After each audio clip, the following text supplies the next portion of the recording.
Assalamualaikum warahmatullahi wabarakatuh. Al-Quran merupakan kitab suci yang diturunkan kepada Nabi Muhammad SAW selaku umat akhir zaman. Berpegang teguh kepada Al-Quran merupakan jalan keselamatan, baik itu yang berada di dunia maupun nantinya berada di akhirat. Al-Quran mengulas berbagai macam hal, dikarenakan Al-Quran itu bersifat universal, yaitu menyeluruh. Termasuk Al-Quran juga membahas tentang qasas. Mungkin di antara kita masih bingung dengan istilah qasas ini, atau juga merasa asing lah. Maka dari itu, saya akan memaparkan apa sih qasas itu dan bagaimana macam dan tujuannya. Mudah-mudahan apa yang saya sampaikan menjadi manfaat untuk yang mendengar nantinya. Selamat mendengarkan. Pengertian kisah. Menurut bahasa, kata kisah berasal dari bahasa Arab, yaitu qasas. Kata qasas sendiri merupakan bentuk jamak dari kata kisas yang berarti mengikuti jejak atau menelusuri bekas atau cerita. Menurut istilah, qasas Al-Quran adalah pemberitaan Al-Quran tentang hal ihwal umat yang lalu, kenabian yang terdahulu, dan peristiwa-peristiwa yang telah terjadi. Al-Quran banyak mengandung kejadian pada masa lalu, sejarah berbagai bangsa, negeri, dan peninggalan, atau jejak setiap umat.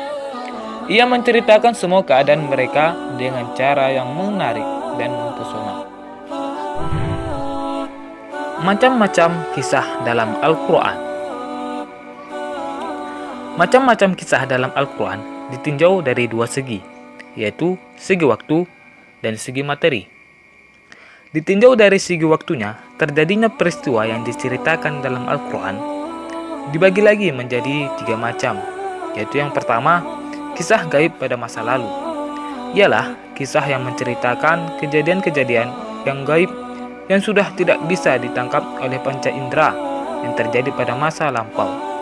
Kedua, kisah gaib pada masa kini adalah kisah yang menerangkan kegaiban pada masa sekarang, meski sudah ada sejak dulu dan masih akan tetap ada sampai masa yang akan datang.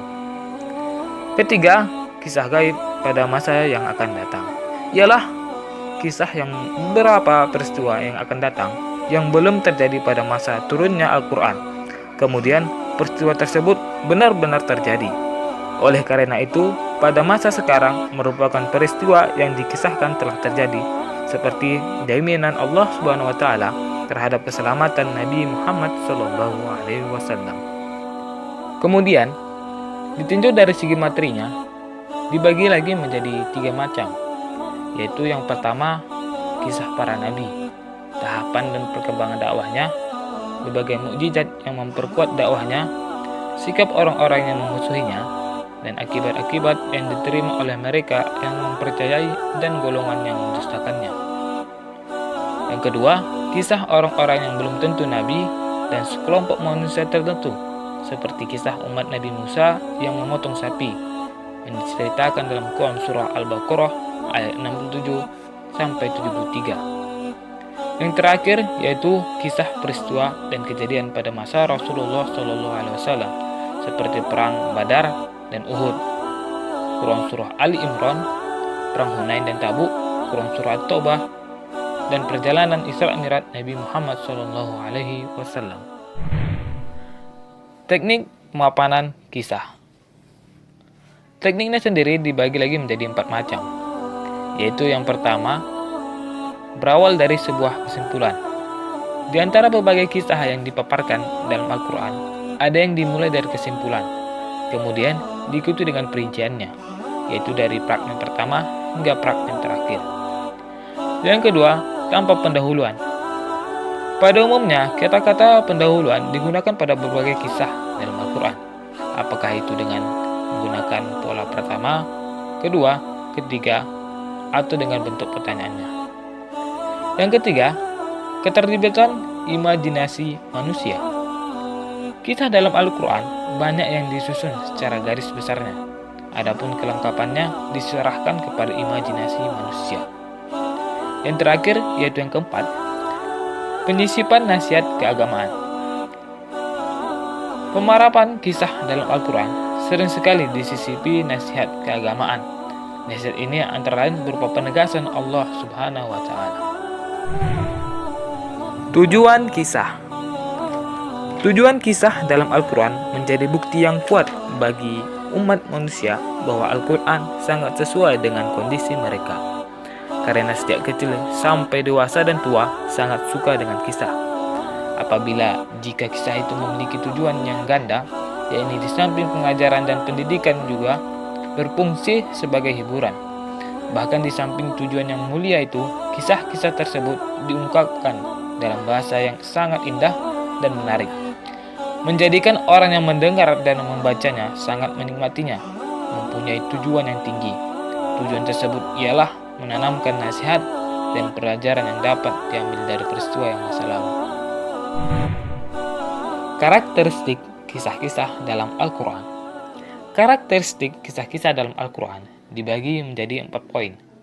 Yang pertama, gaya bahasanya indah, mempesona, dan sederhana, sehingga mudah dipahami dan mampu mengundang rasa penasaran para pembaca untuk mengetahuinya secara lengkap. Hal ini didukung oleh penyampaian kisah Qur'ani yang biasanya diawali dengan tuntutan, ancaman, atau peringatan akan suatu bahaya. Yang kedua, materinya bersifat universal, sesuai dengan sejarah perkembangan kehidupan manusia dari masa ke masa, sehingga menyentuh hati nurani pembaca di setiap masa. Kisah-kisah dalam Al-Quran bukanlah kisah yang asing bagi manusia.